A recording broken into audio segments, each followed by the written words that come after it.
Salut, nous sommes maintenant bientôt fin juillet. Après tout le travail qu'on a fait en amont, c'est le moment de bientôt récolter. Mais c'est aussi malheureusement la période où les maladies peuvent frapper fort et rapidement.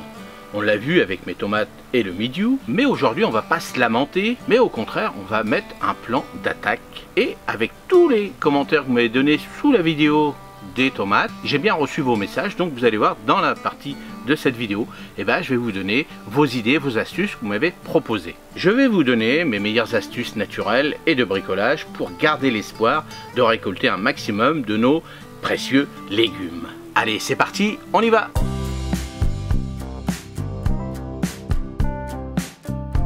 Alors, quelles sont les principales menaces à surveiller en cette fin de juillet?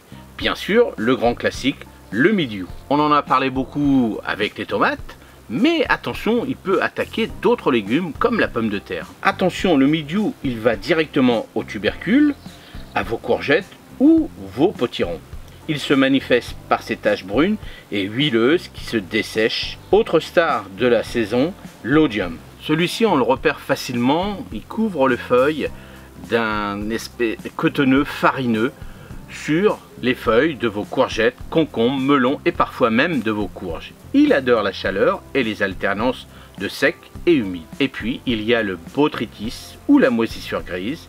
Il peut toucher beaucoup de légumes comme les fraises, surtout après la pluie, les haricots ou même les fruits de tomates déjà blessés. Il provoque une pourriture molle recouverte d'un duvet gris.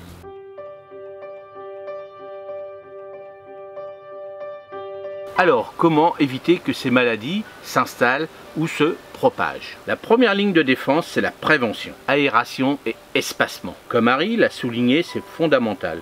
Si vous plantez trop serré, l'air ne circule pas, l'humidité stagne et c'est la porte ouverte aux maladies. Éliminez régulièrement les feuilles du bas qui touchent le sol et aérez le centre de vos plants. Ça vaut pour les tomates, mais aussi pour les courgettes, les choux. L'arrosage au pied. J'insiste, l'eau sur les feuilles est le meilleur ami du mildiou et de l'oïdium. On arrose toujours au pied tôt le matin pour que l'humidité s'évapore avant la nuit. L'astuce de protection simple. Si vous n'avez pas de serre pour vos fraisiers, vos courgettes ou quelques pieds de tomates, vous pouvez tendre une simple bâche transparente ou même un vieux panneau de plexiglas au-dessus. Comme Sylvie le demandait, oui, c'est une excellente idée pour limiter l'humidité directe sur le feuillage. Assurez-vous juste que l'air puisse bien circuler en dessous. Un petit montage avec des tuteurs ou des attaches et le tour est joué. L'hygiène au jardin. Dès que vous voyez une feuille malade, on la coupe et on la retire. On ne laisse pas traîner au sol et surtout pas, comme Michel nous l'a rappelé, pas au compost. On la met à la poubelle, bien isolée, ça réduit la source de propagation. Maintenant, passons aux alliés naturels qui peuvent nous aider. C'est un grand classique. La prêle est riche en silice, ce qui renforce les parois cellulaires des plantes et les rend plus résistantes aux attaques fongiques. On l'utilise en pulvérisation préventive ou dès le premier signe de maladie sur l'ensemble du potager. Le bicarbonate de potassium, comme on l'a vu, il est au top pour l'oïdium et en prévention du mildiou. On le dilue environ à 3 à 5 grammes par litre avec un agent mouillant comme du savon noir bio. On pulvérise généralement sur les feuilles. Le lithotam. Plusieurs d'entre vous, comme Michel et Pascal, m'ont parlé de cette algue extraordinaire.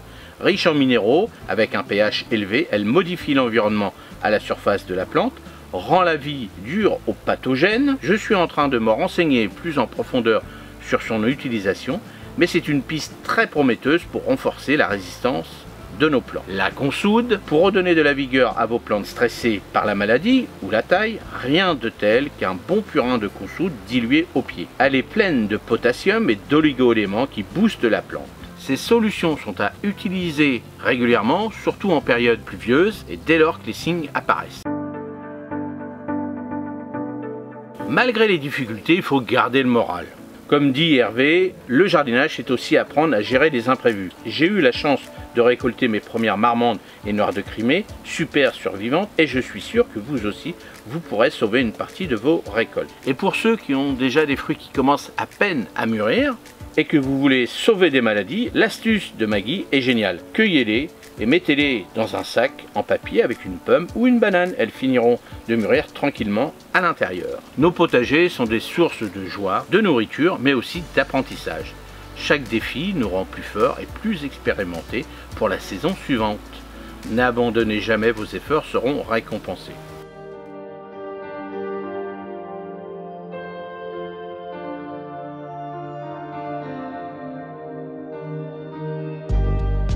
Voilà, j'espère que cette petite vidéo vous a donné des clés, de l'espoir pour protéger vos potagers en cette fin de juillet. Le mildiou, l'oïdium et les autres maladies sont des défis, mais avec les bonnes astuces, on peut vraiment faire la différence. Alors, comme vous l'avez fait là dans la vidéo du mildiou, donc vous voyez, j'ai repris un peu vos conseils, parce que on est une communauté, donc je ne sais pas tout non plus, hein, des petites astuces que vous pouvez réaliser.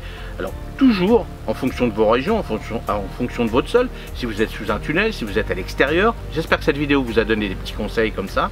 Et n'hésitez pas dans les commentaires, on continue à donner des astuces parce qu'on veut récolter, hein, avec tout le boulot qu'on a réalisé en début de saison. On a planté, on les a bichonnés, on les a arrosés, et il ne faudrait pas que les 2 mois ou 3 mois qui nous restent de récolte soient la catastrophe. Donc, on y va, on donne des astuces pour que tout le monde récolte bien cette année. Et puis on croise les doigts que cette pluie, surtout chez moi, alors aujourd'hui il fait à peu près beau, donc ça va, mais ça va encore monter, descendre, donc bon on va trouver des solutions. Allez, merci, n'oubliez pas pour tous ceux qui ne sont pas abonnés et qui regardent cette vidéo, abonnez-vous, ça me fera plaisir. Et puis pour les autres, encore merci. Et puis moi je vous dis à la prochaine vidéo et n'hésitez pas, si vous avez d'autres questions, j'y répondrai avec plaisir. Allez, à la prochaine. Salut, merci.